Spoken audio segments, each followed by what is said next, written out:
We've uncovered a disturbing discovery in Israel, a growing problem at the U.S.-Mexico border, and the crack-smoking mayor of Toronto is back. All of these stories and more coming up on The Rundown. All right, stand by. 10 seconds. Camera one. Ready, camera two. Record. 3, 2, 1. Record. Thanks so much for joining us. This is The Rundown, where we take a look at some of the big stories making headlines. I'm your host, John Phillips. Joining us from Washington, D.C. is PJTV contributor Michelle Fields. And here in studio, we're joined by stand-up comic Stephen Kruiser. Let's go to the top of the rundown, and Michelle, you're up first. At the top of my rundown, sad news from Jerusalem as 3 bodies have been found that were buried in an open field. Officials believe the bodies are of 3 missing teens who were abducted. The 3 boys have been missing for 18 days. Israel says the militant Palestinian group Hamas was behind the killings. Along the West Bank, Israel forces demolished the homes of 2 men they believe are behind the killings. And just yesterday, Israel conducted airstrikes along the Gaza Strip as well in retaliation. I mean, this is just a horrible story, and it's reported that the ambulance that was carrying the bodies, Arabs were throwing rocks at it. I mean, this is just terrible. What do you think we should do, John?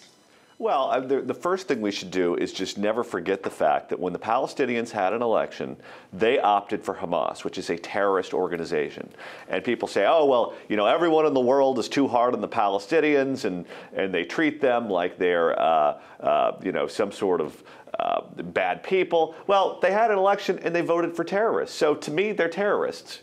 If that's who you decide is going to speak on your behalf, if Hamas is the government that you've opted for yourself and your people, then we should treat you like terrorists. And I think to do anything else is a mistake.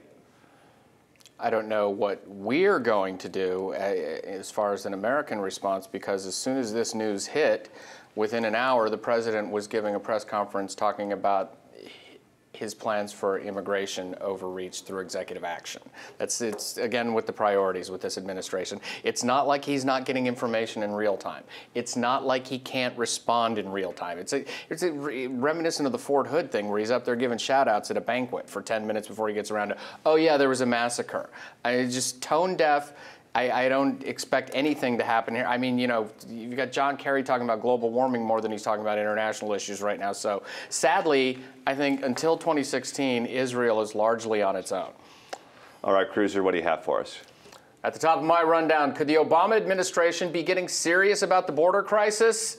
Secretary of State John Kerry met with leaders from Honduras, Guatemala, and El Salvador. Tens of thousands of children have been fleeing those countries over the past few months, bound for America. That has resulted in a strain along border cities. More than 100,000 are expected to show up in the U.S. this year. That's up from 6,000 back in 2011.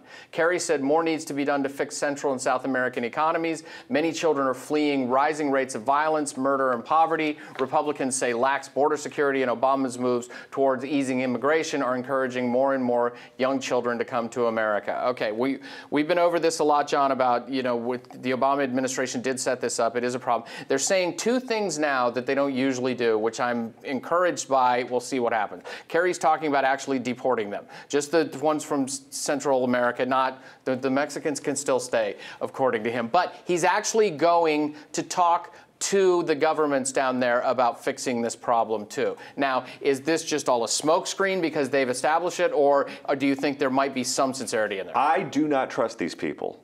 I don't trust them at all. You don't have to talk about it, you just have to do it. Because when people in El Salvador look at the newspaper and they say, oh, look, we just had a plane full of illegals sent back from the United States. They're really getting serious about this. Then they'll stop coming. But as long as you're just talking about it, you're not doing it, people are going to keep coming because they can. I agree with John. Michelle, do you think that this is just a temporary ruse while they figure out what they're doing? Or are they hoping that they can just keep saying they're going to deport them and hope that somehow it magically goes away? Because I really think that this administration is that infantile sometimes. I don't think they want to do anything before the midterm elections. I don't think they want to do anything on any issue, period. So why are they going to do it on this? I think they're just going to talk to make it seem as though they're thinking about their options. But if they want to get serious, just like what John said, they would actually do it. And once people in Central America see that this administration is serious about border security and about sending people back who come here illegally, then they will stop. But if you're just going and talking and looking at your options, we're still going to see thousands of people coming here every day. All right, time to move on to the top of my rundown, where Monica Lewinsky opens up in her first television interview in a decade. Clips of her interview with the National Geographic Channel have been obtained by NBC's Today Show. In the clips, Lewinsky talks about what life was like for her after the Starr Report was released. Let's go ahead and take a listen to what Monica Lewinsky had to say. That was one of the worst days of my life. I was a virgin to humiliation of that level until that day. To have my narrative ripped from me and turned into the Starr Report, and things that were turned over or things they delved out of my computer that I thought were deleted. I mean, it was just a violation after violation. To be in the vortex of this media maelstrom was quite alarming and frightening. It was and confusing. I think a lot, too, had to do with the fact that I was a woman. All right, now here's one thing that's very different now than back in the Clinton administration in the 1990s. We have TMZ, we have Radar Online, you have Perez Hilton, you have all of these gossip sites and all of these new ways of covering these stories. If Bill Clinton is still fooling around on the side on Hillary Clinton, maybe you could hide it from the Washington Post and Newsweek magazine and Isikoff, and they'll spike the story. You can't hide it from TMZ now. Are we going to see more of these types of stories from the Clintons when Hillary decides to run for president? Could be. I mean, I'm not even a celebrity, and Harvey Levin knows what I had for breakfast this morning.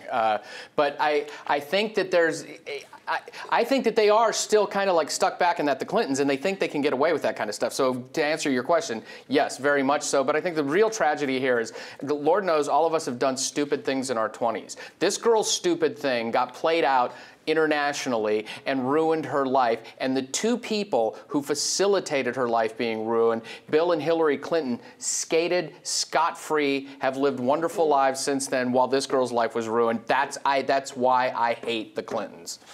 What would you do, Michelle, if you were Monica Lewinsky and you were involved in this scandal? Would you like change your name and move to a remote part of the country and just try to essentially put yourself in the witness protection program, or would you just own it? I mean, there was some talk that Barbara Walters was trying to get her to sign on to be a permanent co-host on The View, maybe do a talk show, write an advice column, and just say, all right, this is me, this is what I did, I'm going to own it, and I'm going to profit from it. It's hard to say what I would do because I can't imagine myself being in that position. But I think, I think what I'd end up doing is probably being so humiliated. If she was what, 20 years old, 19 years old, I'd probably change my hair, change everything as much as I could, change my name, and move away and go into hibernation for a little bit, because it'd probably be a lot to cope with. But I think that what she should have done is go out there, write a book, and tell people her story, because I think it's a shame that this girl's life has been ruined, and the Clintons are making millions and millions of dollars going to run for president again. That, to me, is so unfair, and I think if she was out there more, had her story out there, that people would understand and probably realize who the Clintons really are. All right, now it's time to move on to the sweet spot, and Kruiser, you're up first. Waffle House keeps it real and becomes a Twitter darling during the World Cup. The restaurant chain showed its support for Team USA ahead of their showdown with Belgium with a series of tweets.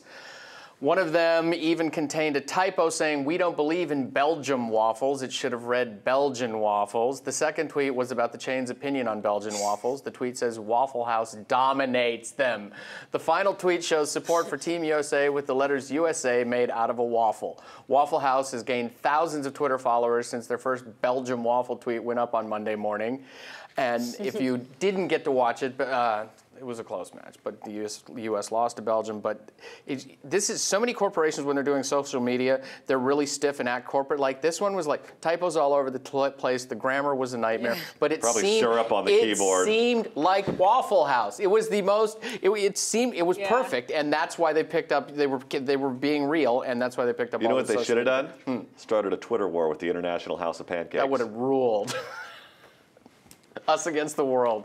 All right, on to my sweet spot. Actor Shia LaBeouf is checked into rehab here in Los Angeles after yet another bizarre outburst and arrest. The actor was arrested late last month in New York City after he disrupted a Broadway performance of Cabaret.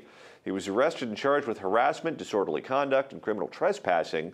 LaBeouf started going to AA meetings after his arrest for public intoxication in 2007, 2008. After a drunk driving arrest, he also got into a physical altercation with a homeless person earlier that day. He's practicing. He is going to be a homeless person one day soon.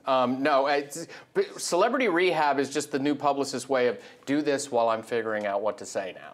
And because, for God's sake, Robin Williams is back in rehab this week for what, the 9 millionth time in 35 years? I mean, none of them ever rehab. They go in there, they're still drunk while they're in rehab. They're just giving the publicist a little time. He needs to get on the horn with Dr. Drew Pinsky ASAP. Yeah.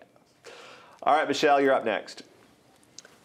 All right, well, he's back. The infamous mayor of Toronto, Rob Ford, has returned to City Hall following a stint in rehab. He held a news conference this week asking for another opportunity to be mayor of Toronto. You may recall Ford took a leave of office after he made numerous racist, sexist, and homophobic comments, which were recorded on tape. He was also caught using a crack pipe and smoking crack cocaine. Take a listen to what he had to say at this week's press conference.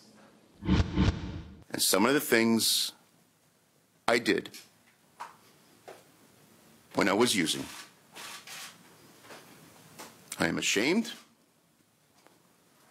embarrassed, and humiliated. Alcohol and drug use was having a serious, serious impact. He's obviously running for re-election, and voters will decide on the next mayor of Toronto in October. I love this mayor. He provides so much entertainment. I'm so happy to see that he's back and ready to give us some more fodder. Are we measuring the over-under and is falling off the wagon in hours or days? Minutes? Aww. Minutes, maybe, yeah. You know, Rob Ford has a lot of problems, but he has one thing that most politicians would kill for and don't have, and that's likability. Yep. He's himself. All right, that's going to do it for today's show. What do you think about Rob Ford's triumphant return? Should he continue to run for mayor of Toronto or deal with his demons in private? We want to know what you think, so be sure to leave your comments in the comments section below. I'm John Phillips for Stephen Kruiser, joining me here in Los Angeles, and Michelle Fields in the nation's capital. Thanks so much for watching The Rundown.